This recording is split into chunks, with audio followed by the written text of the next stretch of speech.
चलो आप लोग का जो चैप्टर है वो है डिसोल्यूशन ऑफ पार्टनरशिप फर्म, साझेदारी फर्म का पुनर्गठन, साझेदारी फर्म का विघटन, ठीक है ना।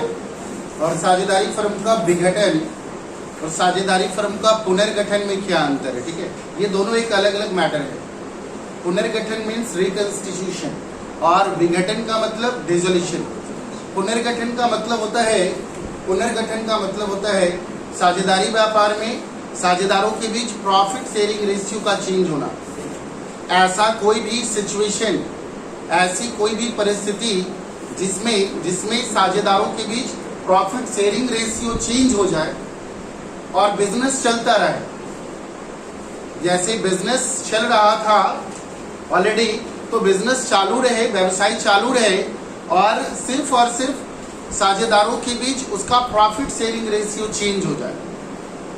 तो प्रॉफिट रेशियो चेंज हो जाना, कभी भी ऐसा कोई भी सिचुएशन जब साझेदारों के बीच प्रॉफिट शेयरिंग रेशियो चेंज हो जाए, इसका मतलब साझेदारों के बीच आपसी संबंधों में परिवर्तन आए, आपसी संबंधों की समाप्ति ना हो, आपसी संबंधों में परिवर्तन आ जाए और बिजनेस चालू रहे, तो इसको हम लोग कहते हैं रिकंस्टिट्यूशन ऑफ पार्टनरशिप फर्म, साझेदारी फर्म का पुनर्गठन, रिकंस्टिट्यूशन, ओके। लेकिन जब साझेदारों के बीच उनके संबंध, आपसी संबंध समाप्त हो जाते हैं, जब साझेदारों के बीच आपसी संबंध, आपसी रिलेशनशिप, उनके बीच जो लाभ बांटने का जो रेशियो है वो चेंज नहीं बल्कि वो समाप्त हो जाए, अब उनके बीच कोई रिलेशन ना हो प्रॉफिट और लॉस बांटने वाला, और बिजनेस भी फर्म का बंद हो जाए, तो ऐसी सिचुएशन को हम लोग कहते हैं dissolution of partnership firm. It means firm का समापन, फर्म का विघटन। समझ में आई बात? तो फर्म का विघटन एक ऐसी प्रक्रिया है, फर्म का विघटन एक ऐसा प्रोसेस है जिसमें फर्म का बिजनेस बंद हो जाता है, और साझेदारों के बीच जो साझेदारी वाली रिलेशन होती है वो खत्म हो जाता है। इट मीन्स आपसी समझौते समाप्त हो जाते हैं, आपसी समझौते में बदलाव नहीं होता है, आपसी समझौते समाप्त हो जाते हैं, ओके। अब यहाँ पर हम लोग देखेंगे साझेदारी फर्म का विघटन क्या है। तो साझेदारों के बीच समझौते का भंग होना, साझेदारों के बीच समझौते का भंग होना, ठीक है ना। भंग का मतलब होता है समाप्त, भंग का मतलब समाप्त, साझेदारों के बीच समझौते का भंग होना या समझौते का समाप्त होना, ठीक है ना। साझेदारी फर्म का समापन कहलाता है। सो सिंपल, बहुत ही आसान है। साझेदारों के बीच आपसी समझौते समाप्त हो जाना, आपसी समझौते टूट जाना, आपसी समझौते का भंग हो जाना ही साझेदारी फर्म का समापन कहलाता है या विघटन कहलाता है। According to Indian partnership contract act, अब भारतीय साझेदारी अधिनियम 1932 क्या कहती है विघटन के बारे में? तो भारतीय साझेदारी अधिनियम 1932 का सेक्शन 39 कहता है कि एक फर्म के सभी साझेदारों के बीच समझौते का टूटना। देखो, साझेदारी व्यापार का आधार होता है, बेस होता है, साझेदारी व्यापार का बेस होता है इसका समझौता, एग्रीमेंट।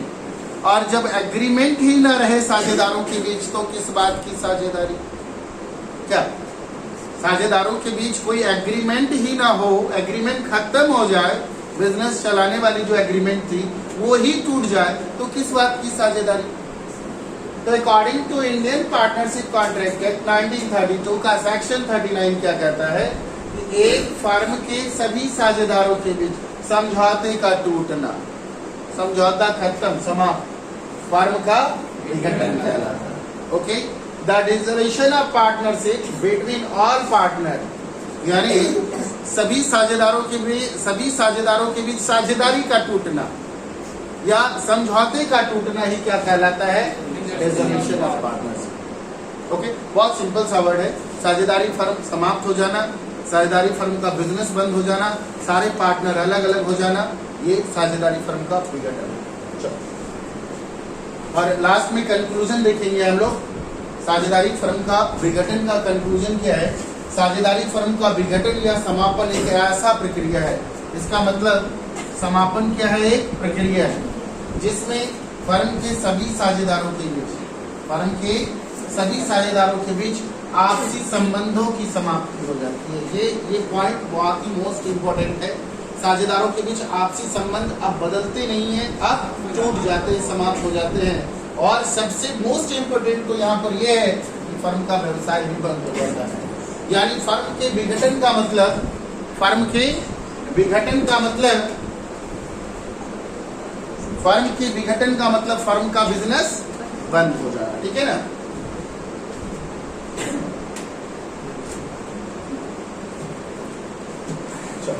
फर्म का विघटन समझ में आ गया। फर्म का विघटन का मतलब दो, एक आपसी समझौते का समाप्त होना और दूसरा फर्म का बिजनेस बंद हो गया। आगे बढ़ते हैं हम लोग।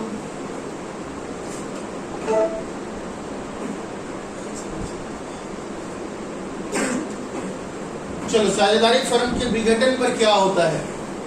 जब साझेदारी फर्म का विघटन हो जाता है तो क्या होता है, खांसी हो जाती है, कोरोना वगैरह का संक्रमण है। जब साझेदारी फर्म का विघटन हो जाता है तो क्या होता है, पानी पी लो जाता है, ठीक है। तो क्या हो जाता है, नंबर 1, फर्म के सभी साझेदारों के बीच आपसी संबंधों की समाप्ति हो जाती है। जी हाँ, फर्म के सभी साझेदारों के बीच, जरा ध्यान देंगे यहाँ पर, जब साझेदारी फर्म का विघटन होता है तो क्या प्रभाव पड़ता है, क्या प्रभाव पड़ता है। नंबर 1, फर्म के सभी साझेदारों के बीच आपसी संबंधों की समाप्ति हो जाती है। ओके, फर्म के सभी साझेदारों के बीच आपसी संबंधों की समाप्ति हो जाती है, ठीक है ना। नंबर 2, और क्या होता है, क्या प्रभाव पड़ता है, फर्म का व्यवसाय बंद हो जाता है। समझ में आ रही बात, आपसी संबंधों की समाप्ति भी हो जाती है, फर्म का व्यवसाय भी बंद हो जाता है। और विघटन पर और क्या किया जाता है, क्या किया जाता है। चलो, ये तो मालूम हो गया कि सभी साझेदारों के बीच समझौते की समाप्ति हो जाती है, फर्म का बिजनेस बंद हो जाता है। अच्छा, और क्या होता है, फर्म की संपत्तियां बेच दी जाती है।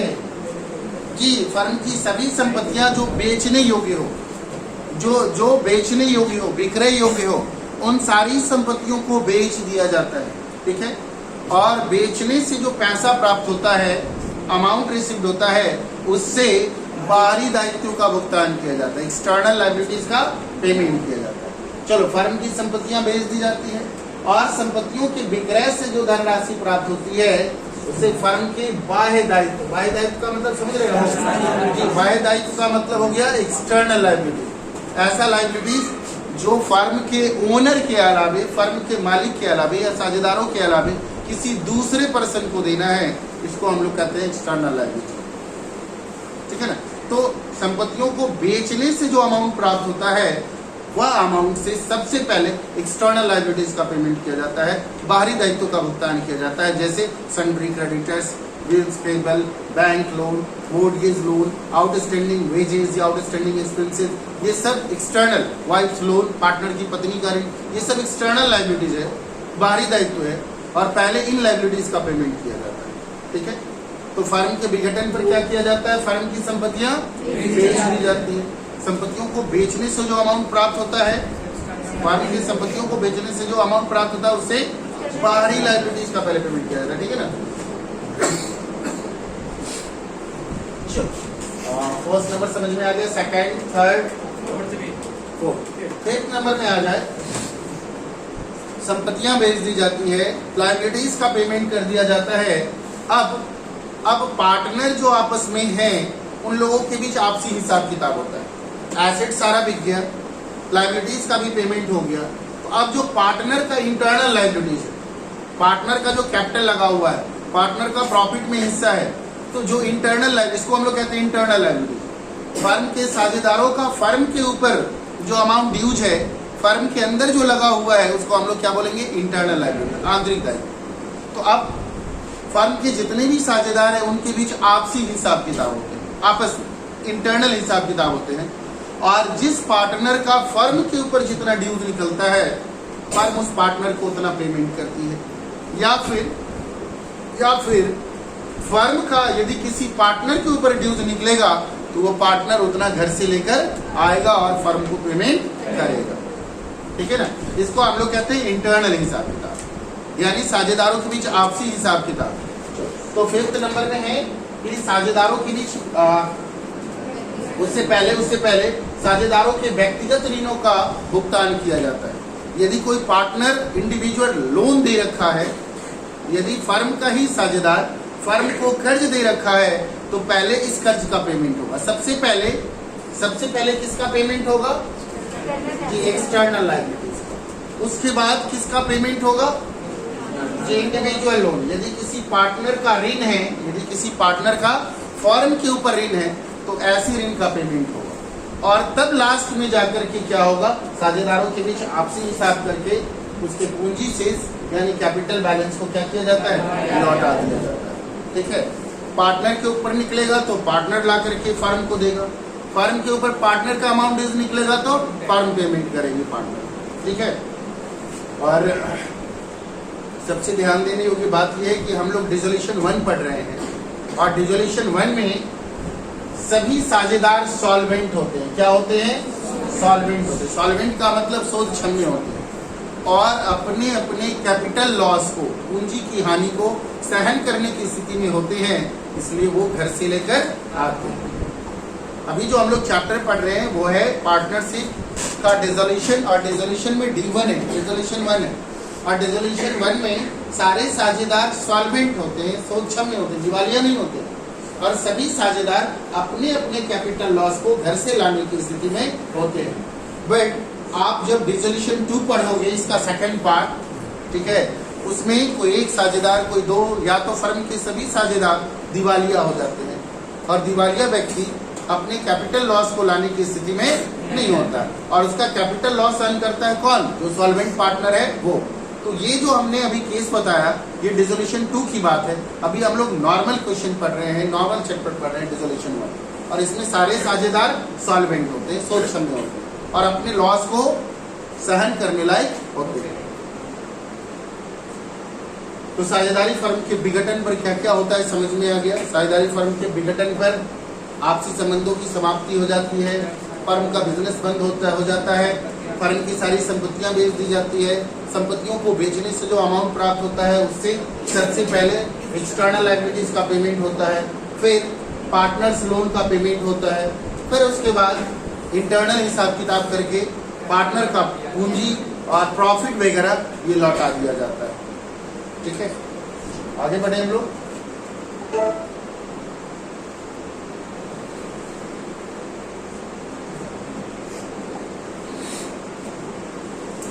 चलो, अब थोड़ा सा माइंड में ये भी घूम रहा होगा कि सर ये साझेदारी और क्या साझेदारी फर्म अलग है। जी हाँ, साझेदारी का विघटन और फर्म का विघटन दोनों में अंतर। जी, साझेदारी का विघटन और फर्म का विघटन दोनों में अंतर है। तो यहाँ पर हम लोग अभी जो टॉपिक पढ़ेंगे वो है जी साझेदारी का विघटन, साझेदारी का विघटन और साझेदारी फर्म का विघटन। ठीक है ना, ये साझेदारी का विघटन है और ये साझेदारी फर्म का विघटन। ठीक है, दोनों में क्या अंतर होता है, चलो स्टेप बाय स्टेप लेंगे। सबसे पहला डिफरेंस जो होगा वो होगा हमारा बिजनेस को बंद करने वाली बात। क्या जी, तो यहाँ पर चलो, अच्छा ये दूसरा पॉइंट है ना। चलो फर्स्ट पॉइंट में है, जरा ध्यान देंगे। साझेदारी के विघटन में, साझेदारी के विघटन में, साझेदारी के विघटन में साझेदारों के बीच आपसी संबंधों में परिवर्तन आता है। ओके, क्या साझेदारी के विघटन में साझेदारों के बीच आपसी संबंधों में परिवर्तन आता है। इट मीन्स जो उनके प्रॉफिट शेयरिंग रेशियो होते हैं, लाभ विभाजन अनुपात होते हैं, वो बदल जाते हैं। जी, साझेदारी के विघटन में। और बार बार हम लोगों ने चैप्टर पढ़ा है, याद होगा आपको, changing profit sharing ratio among existing partner, admission of new partner, retirement of partner, death of partner. ये सब जो चैप्टर मैंने पढ़ा, ये सारे जो सिचुएशंस थे, इन सारी परिस्थितियों में साझेदारों के बीच सिर्फ और सिर्फ लाभ हानि अनुपात में परिवर्तन हो रहा था। बिजनेस बंद नहीं हो रहा था, लाभ हानि अनुपात में परिवर्तन हो रहा था। ठीक, लेकिन साझेदारी फर्म के विघटन में लाभ हानि अनुपात चेंज नहीं होता है, बल्कि लाभ हानि अनुपात समाप्त होता है। जी हाँ, समाप्त होता है। तो फर्स्ट अंतर है कि साझेदारी के विघटन में साझेदारों के बीच आपसी संबंधों में जी परिवर्तन आता है। ठीक, और जबकि फर्म के विघटन में आपसी संबंधों की समाप्ति। ओके, साझेदारी का विघटन का मतलब साझेदारी का पुनर्गठन। एक बात माइंड मेंटेन करो, साझेदारी का विघटन का मतलब साझेदारी का पुनर्गठन। रिकंस्टिट्यूशन को ही डिसोल्यूशन ऑफ पार्टनरशिप कहते हैं। पार्टनरशिप फर्म नहीं, डिसोल्यूशन ऑफ पार्टनरशिप कहते हैं। रिकंस्टिट्यूशन को ही हम लोग कहते हैं। तो रिकंस्टिट्यूशन में क्या होता है, लाभ हानि अनुपात बदलता है। डिसोल्यूशन में भी यही होता है, लाभ हानि अनुपात बदलता है। ठीक है ना। इसका मतलब एडमिशन, रिटायरमेंट, डेथ और चेंजिंग प्रॉफिट शेयरिंग रेशियो, ये सब क्या था, ये सब रिकंस्टिट्यूशन भी था और ये सब साझेदारी का विघटन भी था, डिसोल्यूशन ऑफ पार्टनरशिप भी था। दोनों सेम है, रिकंस्टिट्यूशन और डिसोल्यूशन ऑफ पार्टनरशिप दोनों सेम। दूसरा अंतर हम लोग देखते हैं, साझेदारी के विघटन पर it means admission, retirement, death, admission, retirement और डेथ और चेंजिंग प्रॉफिट शेयरिंग रेशियो, ये सब साझेदारी का विघटन है। तो साझेदारी के विघटन पर फर्म का बिजनेस बंद नहीं होता, बिजनेस चालू रहता था। लेकिन साझेदारी फर्म के विघटन पर, साझेदारी फर्म के विघटन पर फर्म का विघटन यानी फर्म के विघटन पर फर्म का व्यवसाय, और जबकि साझेदारी के विघटन पर चालू है। फिर आप थर्ड नंबर में है साझेदारी के विघटन। जब भी साझेदारी का विघटन बोले ना, जब भी साझेदारी का विघटन बोले, दिमाग में एक चीज दोहरा लो, अच्छा एडमिशन, रिटायरमेंट और डेथ।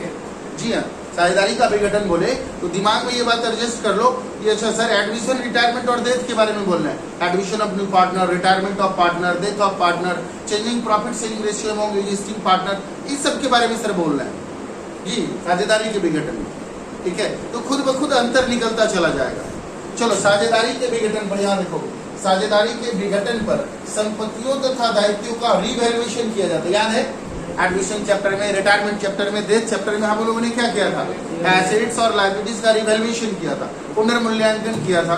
कभी एसेट्स बढ़ा था तो कभी एसेट्स घटा था, कभी लायबिलिटीज बढ़ा था तो कभी लायबिलिटीज घटा था, और इससे जो प्रॉफिट और लॉस निकला था उसको हम लोग क्या बोले थे, रिवैल्यूएशन का प्रॉफिट या रिवैल्यूएशन का लॉस।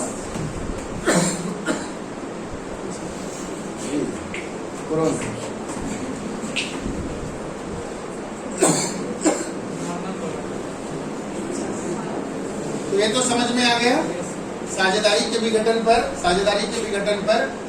संपत्तियों और दायित्वों का क्या होता है, रिवैल्यूएशन होता है, पुनर्मूल्यांकन होता है। लेकिन जानते हो फर्म के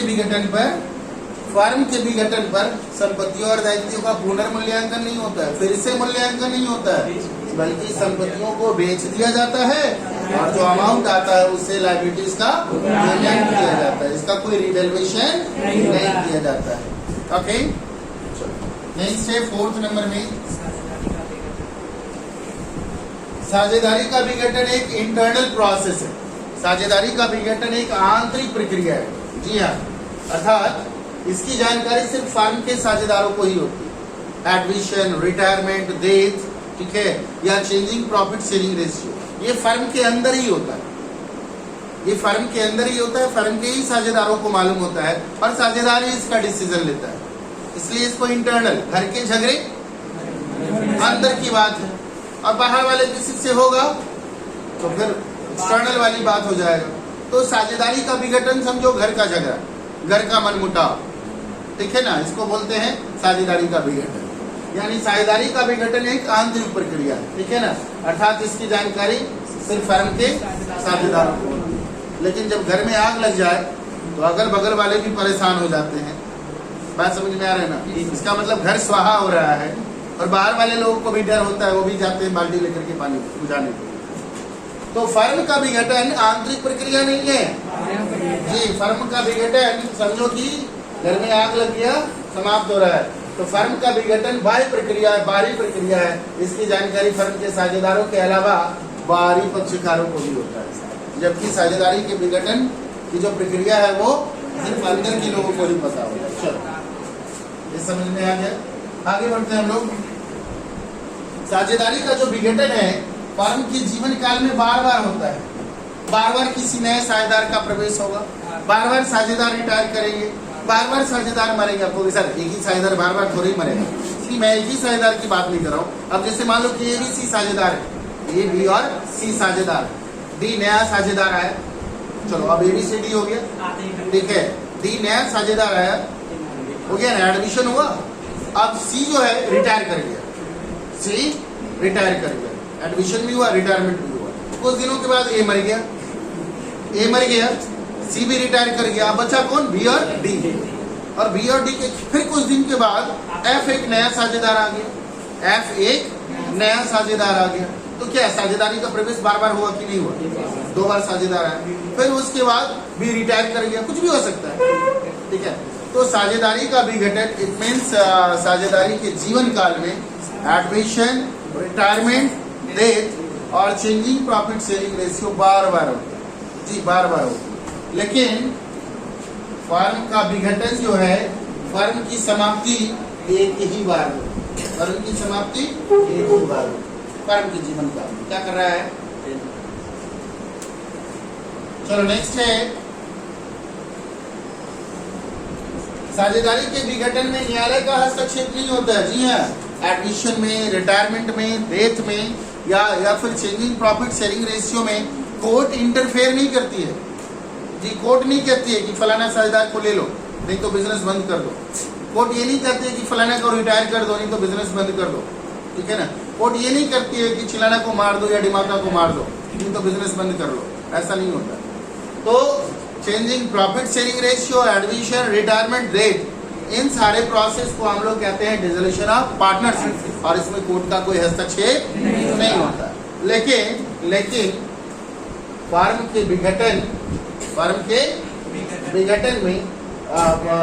के विघटन में न्यायालय का भी हस्तक्षेप होता है। जी हाँ, कभी कभी कोर्ट का भी हस्तक्षेप होता है, ठीक है।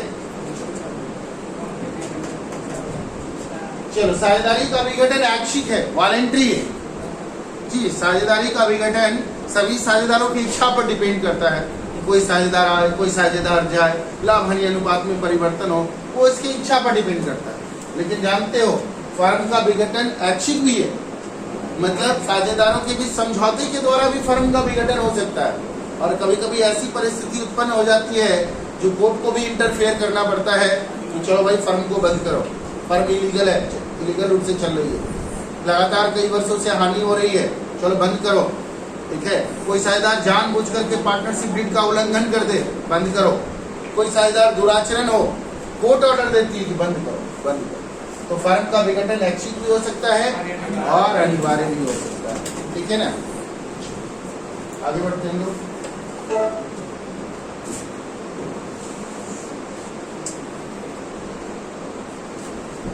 नेक्स्ट है, और भी आगे पॉइंट है, साझेदारी के विघटन पर फर्म की खाते पुस्तकें बंद नहीं की जाती। जी हाँ, जब साझेदारी का विघटन होता है, एडमिशन, रिटायरमेंट, डेथ और चेंजिंग प्रॉफिट शेयरिंग रेशियो, तो यहाँ पर फर्म के खाते पुस्तकें, बुक्स ऑफ अकाउंट क्लोज नहीं की जाती, बल्कि उसका बैलेंस निकाला जाता है। याद होगा आपने पार्टनर्स कैपिटल अकाउंट बनाया होगा तो सीडीबीडी किया होगा,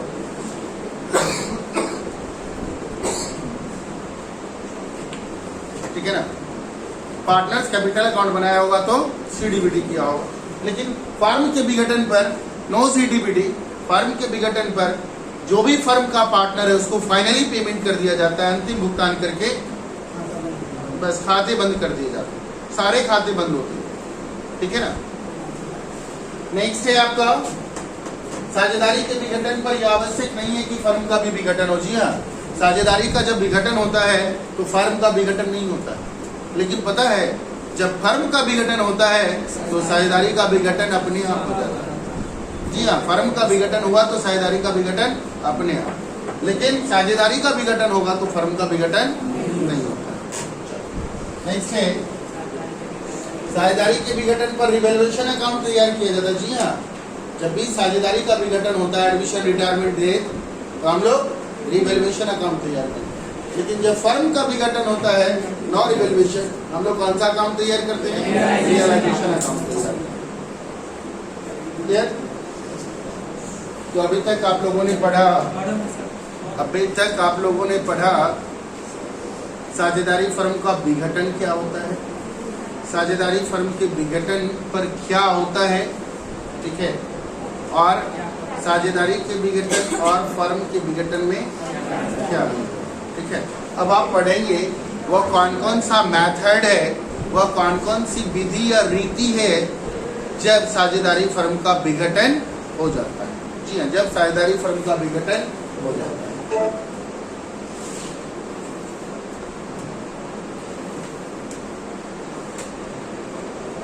चलो, साझेदारी फर्म के विघटन वैसे किसी बुक में 6 लिखा हुआ है, ठीक है। ऐच्छिक और समझौता दोनों अलग अलग कर दिया गया, लेकिन मैंने एक कर दिया है। तो साझेदारी फर्म के विघटन की जो रीतियां हैं, जो विधि है, मेथड है, वो 5 है। ठीक, पहला मेथड है जी सभी साझेदारों के समझौते, ठीक है ना। दूसरा मेथड है कंपल्सरी डिसोल्यूशन। तीसरा है डिसोल्यूशन बाय नोटिस। चौथा है ऑन हैपनिंग कंटीजेंसी, किसी आकस्मिक घटना के घटित होने पर।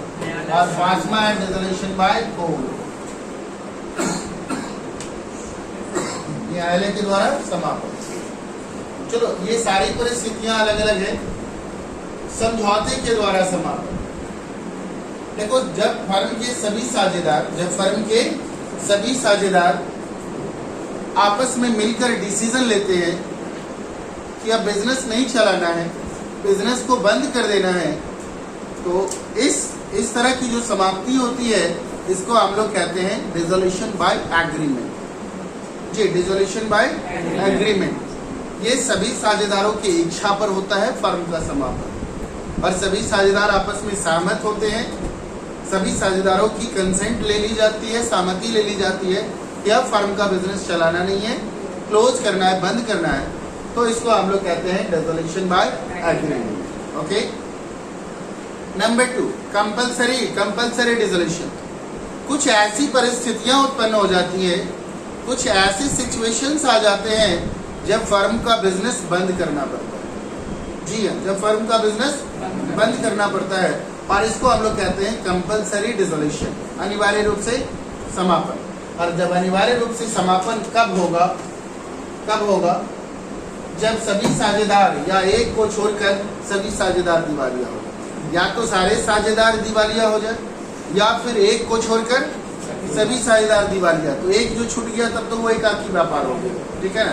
तो जब सभी साझेदार दिवालिया हो जाए या एक को छोड़कर सभी साझेदार दिवालिया हो जाए, तो नंबर नेक्स्ट, किसी ऐसे घटना के घटित होने पर जिससे फर्म का व्यवसाय चलाना अवैधानिक या गैर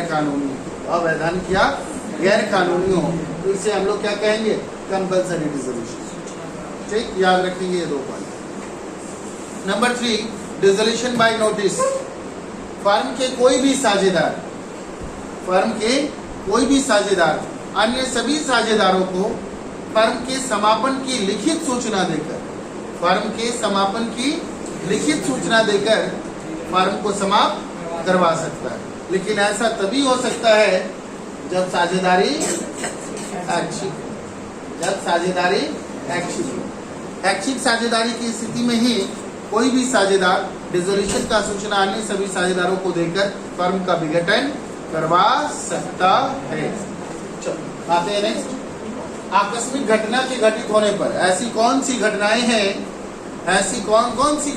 जिसके घटने पर फर्म का बिजनेस बंद हो जाता है? नंबर 1, किसी साझेदार के मृत्यु होने पर। जी हाँ, जब फर्म का कोई साझेदार मर जाता है तो हो सकता है कि फर्म का समापन करवा दिया जाए। हो सकता है कि वो विशेष साझेदार हो, सर्वा हो, ठीक है, मर गया, चलो बिजनेस बंद कर दो। दूसरा, किसी साझेदार के दिवालिया होने पर, कोई भी एक साझेदार यदि दिवालिया हो तो फर्म के सभी साझेदार चाहे तो फर्म का विघटन करवा सकते हैं। सी, निश्चित समय पूरा होने पर, जितने समय के लिए साझेदारी की गई है और उतना समय यदि पूरा हो गया तो भी फर्म का बिजनेस बंद हो जाता है। एंड डी, निश्चित कार्य पूरा होने पर, जिस काम के लिए साझेदारी बिजनेस किया गया है वो काम यदि पूरा हो जाता है तो भी फर्म का विघटन हो जाता है। आगे है डिसोल्यूशन बाय कोर्ट, न्यायालय के द्वारा समापन। न्यायालय के द्वारा समापन, न्यायालय कब फर्म के समापन का आदेश दे सकती है? कोर्ट भी फर्म के विघटन का आदेश दे सकती है, जिसमें फर्स्ट है कब कोर्ट, कब न्यायालय फर्म के विघटन का आदेश दे सकती है? नंबर 1, किसी साझेदार के पागल हो जाने पर। जी, पागल हो जाने पर भी कोर्ट फर्म के विघटन होने का आदेश दे सकती है। नंबर 2, किसी साझेदार के स्थायी रूप से अयोग्य हो जाने पर। अस्थायी रूप से अयोग्य का मतलब क्या? मतलब शरीर इस तरह से लाचार हो जाए कि कोई काम भविष्य में ना कर पाए, तो ऐसी स्थिति में भी कोर्ट ऑर्डर दे सकती है फर्म के बिजनेस को बंद करने का। जानबूझ करके कोई साझेदार साझेदारी संलेख पार्टनरशिप डीड का उल्लंघन करता है, पार्टनरशिप डीड में लिखा हुआ है कुछ और काम करता है कुछ और, जानबूझ करके जब पार्टनरशिप डीड का उल्लंघन करता है तो भी साझेदारी फर्म का विघटन हो सकता है। और इसका ऑर्डर कौन देगा? व्यवसाय में लगातार हानि होने पर, जी हाँ, बिजनेस लगातार हानि में चल रही है और कोर्ट के पास कोई साझेदार एप्लीकेशन देता है कि हमारा बिजनेस रेगुलरली लॉस में चल रहा है और बिजनेस की समाप्ति नहीं की जा रही है, तो ऐसी सिचुएशन में कोर्ट फर्म को बंद करने का आदेश दे सकता है। नेक्स्ट है साझेदार के द्वारा अपने हित का हस्तांतरण करने पर। कोई साझेदार जबरदस्ती खुद निकल करके किसी दूसरे को ला रहा है, खुद निकल रहा है और अपने बदले में किसी दूसरे को ला रहा है, लेकिन दूसरे को लाना अन्य साझेदारों को पसंद नहीं है, अन्य साझेदारों की इच्छा नहीं है कि कोई दूसरा हमारा साझेदार बने, ठीक है, तो ऐसी स्थिति में भी कोर्ट फर्म के विघटन का आदेश दे सकती है। नेक्स्ट है साझेदार के दुराचरण के आधार पर। दुराचरण का मतलब क्या? गलत आचरण। यदि कोई गलत आचरण का साझेदार है तो ऐसी सिचुएशन में भी कोर्ट फर्म के विघटन का आदेश दे सकती है। और लास्ट में कोर्ट जैसे उचित समझे, कोर्ट को लगेगा कि और कोई रीजन है जिससे फर्म का विघटन हो सकता है, कोर्ट फर्म को विघटन करने का आदेश दे सकता है। ओके, समझ में आ गई बात? तो अभी तक आप लोगों ने 4 टॉपिक पढ़ा। फर्स्ट, पार्टनरशिप का डिसोल्यूशन क्या है, पार्टनरशिप फर्म का डिसोल्यूशन क्या है। सेकंड, डिसोल्यूशन पर क्या क्या प्रभाव पड़ता है। थर्ड नंबर में फर्म का डिसोल्यूशन और पार्टनरशिप का डिसोल्यूशन में क्या अंतर है। एंड फोर्थ नंबर में जी साझेदारी फर्म के डिसोल्यूशन की कौन कौन सी विधि है। नेक्स्ट वीडियो में आप पढ़ेंगे न्यूमेरिकल